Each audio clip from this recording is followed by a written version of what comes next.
All right, today is chili dog day and Grace hot pepper sauce. Very hot to try, I'll show you.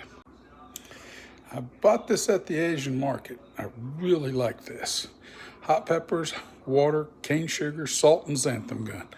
Made in Jamaica, and it just says pepper sauce, very hot. We're gonna put a little bit on there, but first we're gonna try it. All right, let's get some in a spoon.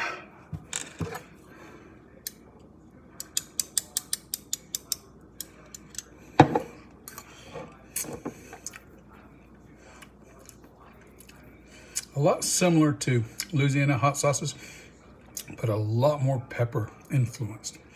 Heavily pepper influenced. Excellent. I love the flavor of that. The balance between the peppers and the vinegar is perfect, and the peppers are hot. This is a little hotter hot sauce than you'll get from Tabasco or any of them. Now we'll try it on this. Now with the chili dog.